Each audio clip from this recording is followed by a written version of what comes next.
sebetulnya warisan itu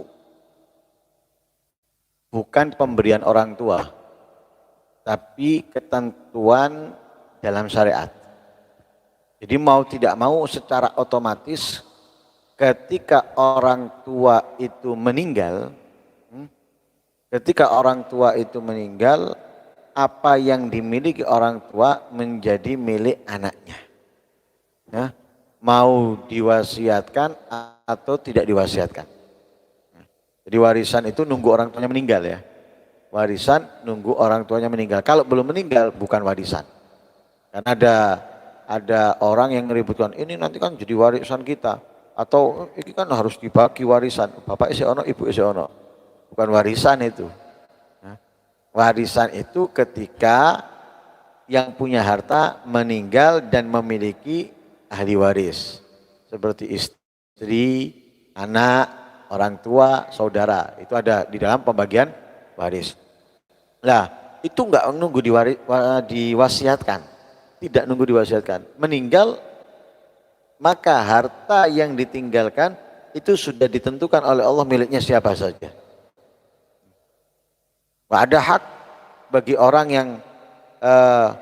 yang mengelolanya itu tidak memberikan bagian satunya, nggak bisa, nggak ada hak. Tapi kalau dia megang, nyimpen karena misalnya yang menerima belum layak, masih kecil, disimpan sama dia atau dikelola yang nanti dialihkan kepada orang tersebut, kepada anak tersebut misalnya, nominal dari warisannya dan keuntungannya nggak apa-apa, karena dia menjadi walinya saat itu misalnya, dia menjadi walinya saat itu nggak apa-apa. Tapi kalau nggak boleh.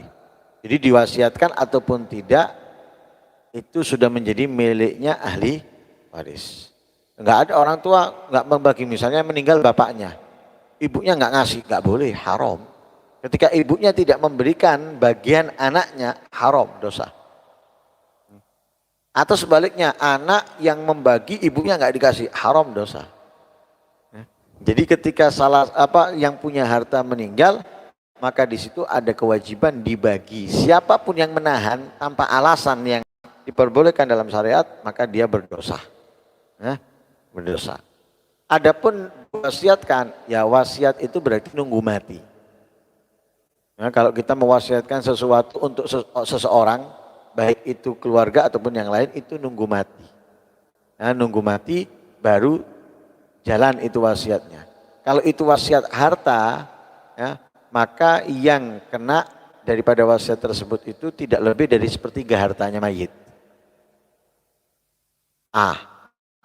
Berwasiat, saya kalau mati saya mau memberikan rumah saya kepada fulan. Mati. Atau berikan rumah ini kepada fulan, saya hibahkan kepada dia misalnya, aku wasiatkan rumah ini untuk fulan. Mati, lah rumah itu dikalkulasi secara keseluruhan hartanya si mayit ini yang berwasiat berapa? Rumah itu lebih daripada sepertiga, nggak bisa. Hanya sepertiga masuk ke orang yang menerima wasiat. Jadi yang diwasiat, yang mendapatkan itu sepertiga. Adapun lebih sepertiga itu persetujuan ahli waris. Persetujuan ahli waris. Kalau ahli warisnya mengizinkan, meridhoi, maka jatuh apa yang diwasiatkan orang tuanya untuk orang tersebut. Tapi kalau enggak, hanya sepertiganya. Hanya sepertiga. Selebihnya punyanya ahli waris.